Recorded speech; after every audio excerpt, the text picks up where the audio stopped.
All right guys, so today we're back working on the Escalade and I'm pumped for this. Like, we've been making good progress. Last video we got the AC working. Still working, by the way, blowing cold, nothing leaked out. Transmission is still doing what it needs to. It hasn't stalled out and acted weird at a stop yet. So far it seems like the flush, the filter, and maybe the lube guard I put in there is actually doing something.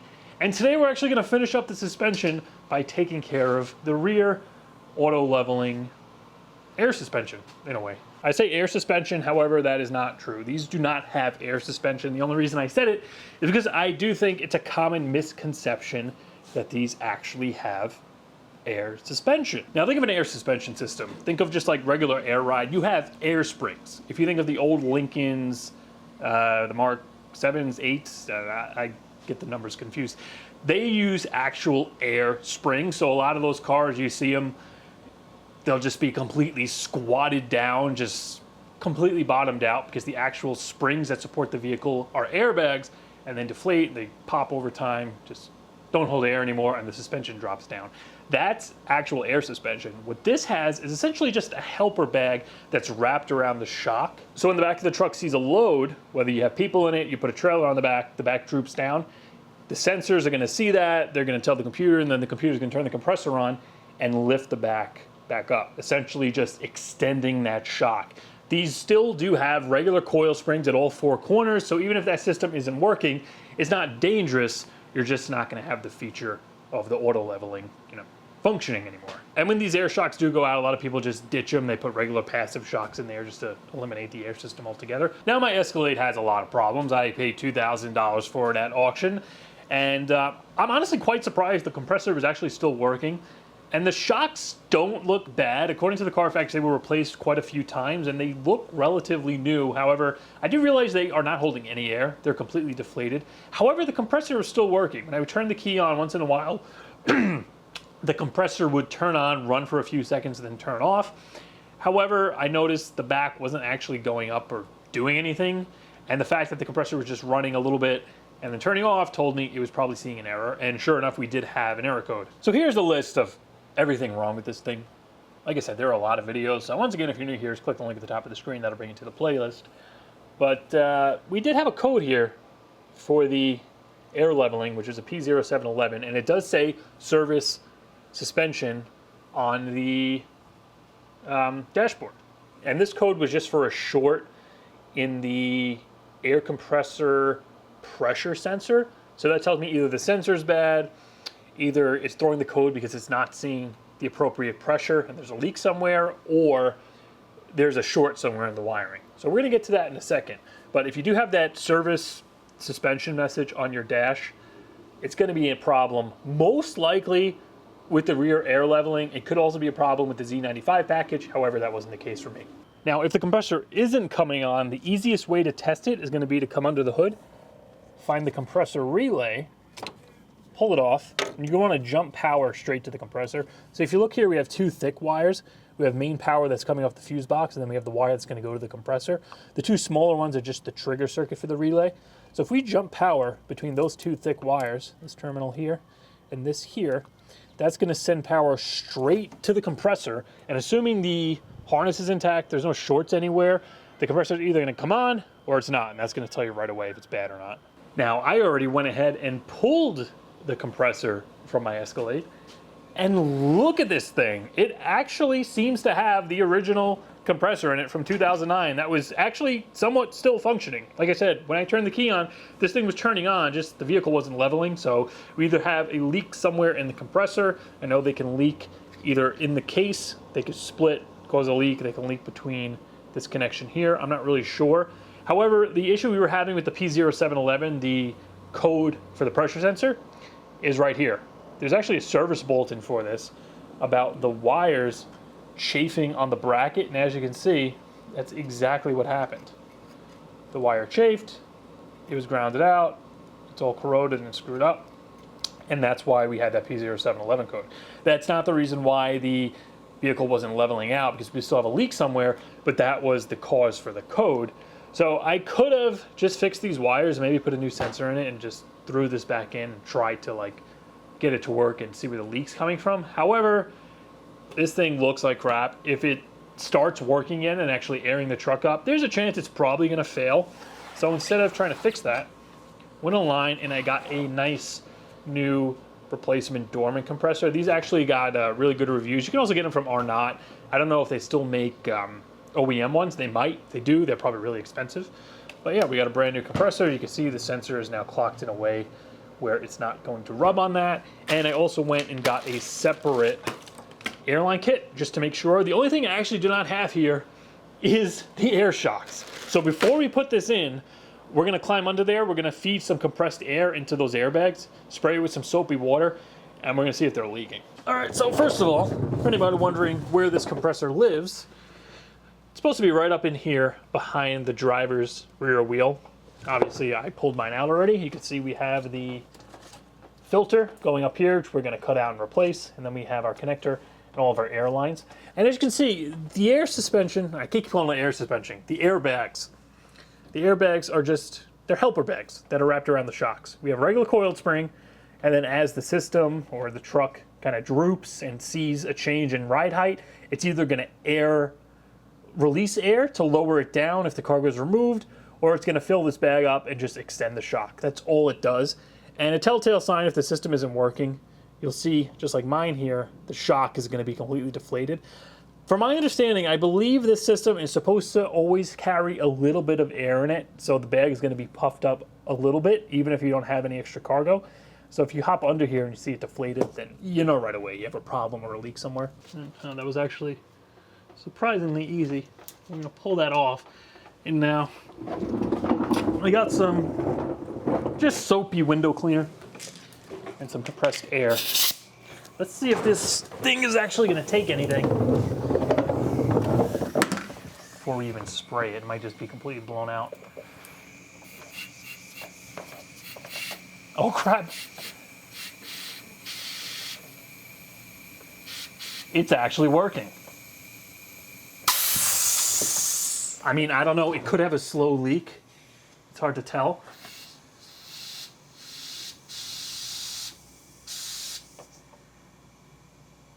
Looks like it's holding pretty good. All right, so let's go ahead. Let's just soak this as best as we can here. Get right up in there.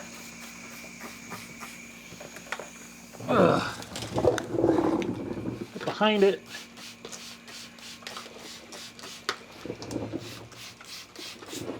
And all we're gonna do is fill it back up, and hopefully we don't get any bubbles.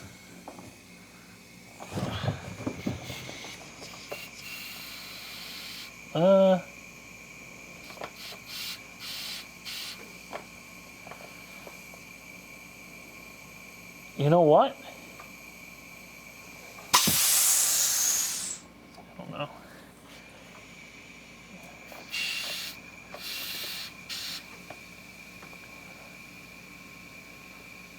That actually looks fine.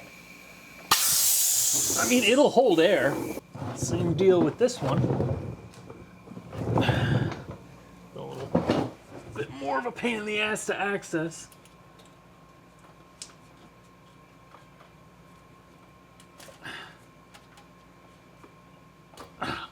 The line was freaking like wedged in there. There we go.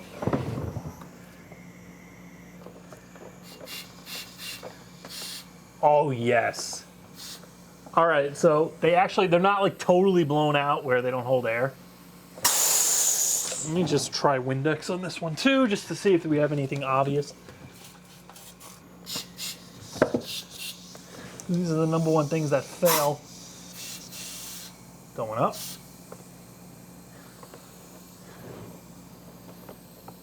I don't see anything immediate. I don't see any bubbles. It's holding, aside from the leak at the little fitting. All right, I'm calling that good. Let's pop the compressor in. We'll throw, it's really that simple. We're gonna put the compressor in, hook up our new hoses to each shock, and just plug it in and see what happens. So I'm just gonna come in here and start just cutting zip ties, because the, so much dust, just road debris. the compressor comes with a new air filter attached to it. So we're not gonna need any of this crap. I don't know, is this an air filter? What the hell is this for? Oh, you know what? I think this might be for the, this is for the evap? That could come out. Nice. Awesome. That's not bad. I'll get this guy This could be the reason why my gas tank doesn't fill. Oh yeah. Oh, you think that's the problem? I think this is the inlet for the, this is the vent for the tank. For the evap.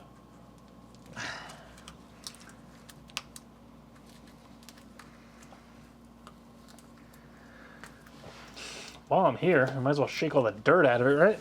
Let me just... Getting a little sidetracked, but...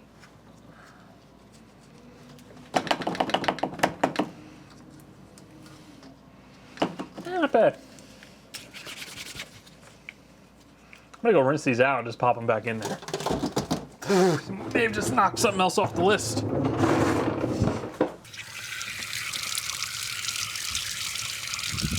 So for anybody who doesn't know, a lot of times you might have an issue with these where you go to put gas in it and it just clicks and it doesn't want to fill up. Because when you put gas in a car, the evap vent needs to be open, the vent valve, and that's gonna, you know, the air needs to escape as the gas comes in and takes that space up.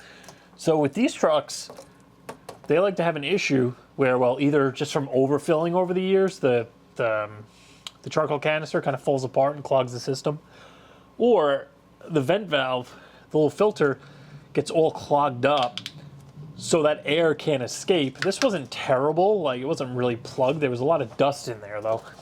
And I was having that issue at one time, like the first time I went to fill this up, where it was clicking and it didn't want to fill up all the way. Lately it's been fine, but well, that could have been the issue. And I don't even know from the factory if these are here or not. This looks like it might be an aftermarket kit because they make like retrofit aftermarket kits to kind of relocate the valve so it doesn't get all dusty and dirty, which you can see if this is a relocation kit, it didn't really do much because that was still pretty crusty and dusty. But I'll get that back up there. Let's get some zip ties, put that back. And then I'm just gonna try to tie my new hose to this, pull it through, and then it's just bolting up the compressor and reconnecting all the hoses, all the lines. All right, well, I just went and zip tied the new line to the old one. So I'm gonna cut off this just so it doesn't get in the way. Make sure this is the old line, right? Yes. And now I'm just gonna go on the other side and we'll pull that through. Easiest way to get that fished.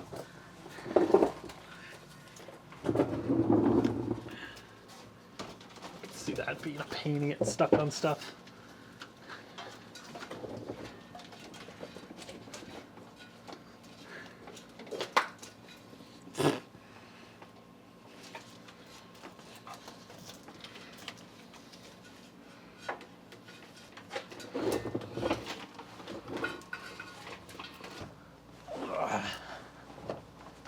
Yeah, let's try to go. Oh, water my eye. So I think as I tighten this, it's pulling the studs through. Yeah.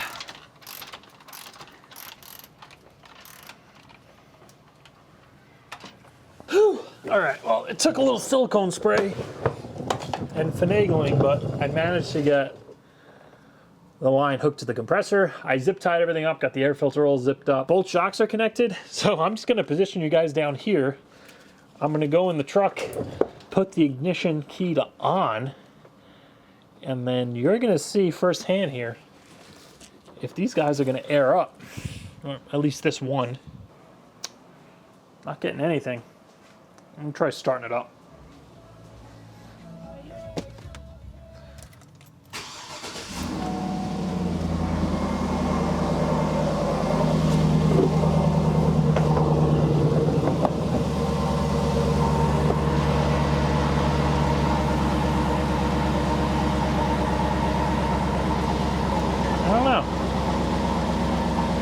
I might have to clear the code because I've been driving around with no compressor connected. Oh wait, no, it's running. It's filling. It ran and it filled a little bit, then it stopped. Okay, that's more than we got before. Both shocks are just filled up enough. I think that's where they're supposed to be. All right, let's get this thing off the ramps now. I think the big thing is going to be if the service suspension message is gone. And yes, the belt is still squeaking. However, thanks to you guys in the comments, well, I still have service suspension system. All right, we'll check for codes and we'll clear it if we need to, but I'm a little concerned because it filled itself a little bit, then it stopped. But they are holding air now. Where's the freaking parking brake release? Yeah, no, anyway, about the belt. Yeah, I listened to you guys in the comments, and the power steering pulley has moved forward quite a bit. So it's misaligned, and that's, you know, definitely what's causing the power steering squeak.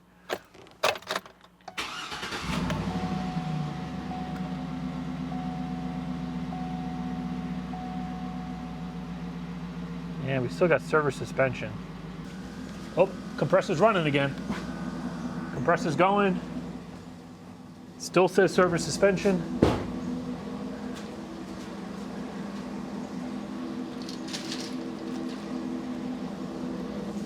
Ugh. Oh yeah, those guys are filled, man. Look at that. So that's probably where they're supposed to be. Remember how they were friggin' deflated as shit before? So those guys are definitely holding air now.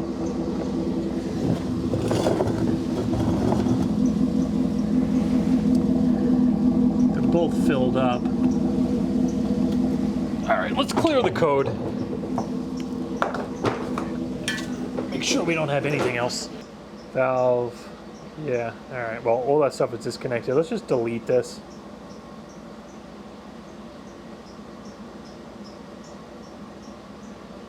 All right, the message should have went away.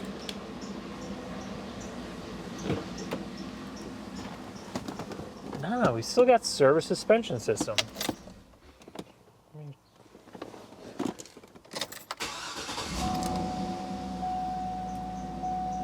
Same shit. Could it be one of the rear mag shocks busted? The thing drives fine though. Front right actuator circuit open. Well, after a little investigation, the front right mag shock connector wasn't down all the way, which I don't know how that's a thing because I did connect it and it definitely was clipped on, and we did not have, I don't know how long that's been that way. The thing probably rode fine. All right, I'm gonna just erase this again. Put the key on.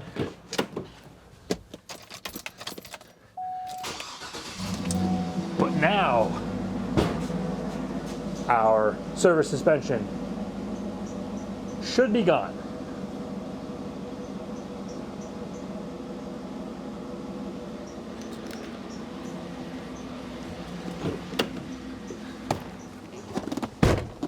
Yes! It comes on right away as soon as you put the key in. Oh, this stupid ass key. Oh my god, finally that stupid message is gone. Yes! Alright, there's one more thing I want to try before we take this on a road test. Alright, so this is a Chinese, like a knockoff Tech 2 that I picked up a few years ago. It was like 500 bucks on eBay. I made this case out of a Harbor Freight, just kind of generic case. And I read online that apparently you could do a reset. So there's something called an ALC reset that I think just resets the ride sensors. Like you put the vehicle on level ground, you take any, you know, weight that's not supposed to be in there out, and then you do something with this and it's supposed to recalibrate everything, I guess. I figured, you know, as the final kind of like chef's kiss to this, let's try to do that. I haven't really used this Tech 2 for much yet.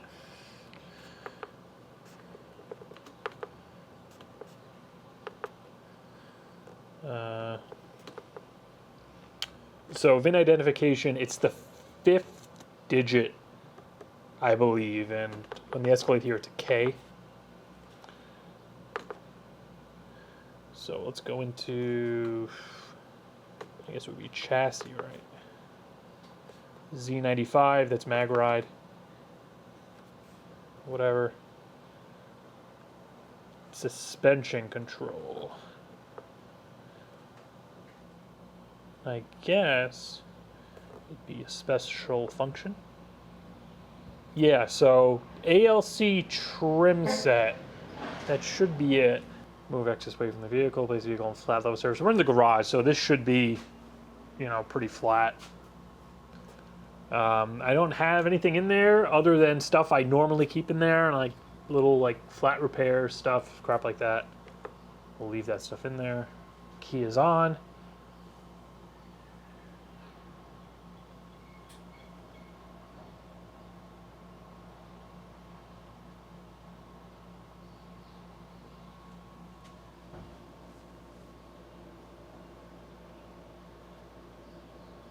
I don't even know how long this is supposed to take.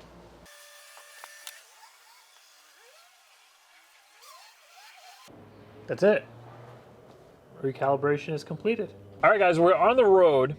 I made a little bit of a boo-boo. It's not a big deal. Apparently, when you do the ride height sensor reset with the Tech 2, the fuel tank should be full. It had half a tank in it, so I just topped it off with 17 gallons. And when I get back to the garage, I'm gonna just redo it, just so everything's like perfect. And I can't see it really being a big deal. But first impressions, the back suspension is definitely a little softer. It soaks up the bumps better, probably because the airbags aren't totally deflated. The front feels pretty much the same. Like, I don't think the calibration really did much. However, I noticed an issue I was having going over bumps before. The steering wheel would rattle and kind of shake and just feel really shitty going over bumps. Almost like a bad shock where you get the tire kind of bouncing on the pavement. And I wonder if that's because the front right shock wasn't fully connected. So that problem's completely gone. I want to get this up to speed to see how like the control feels, because before it was a little mushy, a little kind of like, it didn't feel like, for mag ride, you think it would like handle a little better. I really want to test that out. But everything else, I gotta say, this thing is really, it's growing on me. Like, the AC is blowing ice cold. We got that stupid thing fixed. Trans is sitting at 160. Converter's locked. I'm digging into it. It's not jolting and banging like what it was doing before. It runs smooth as silk at idle. It's not dipping anymore. Like the cylinder 4 misfire's fixed. It's not doing. When you get on it, it doesn't do that weird thing where it would kind of get confused and the RPMs will go up and then drop and then pull through the gear. Like that lube guard and the filter and the fluid seem to really help. The temperature has been good. It hasn't done that weird thing where it spiked up to like 200 degrees again. Hopefully it stays that way, knock on wood. I think this is real wood. And yeah, no more service suspension message. Front shocks are new, back ones, luckily I was able to save them. Airbags seem to be holding. We got the new compressor in there.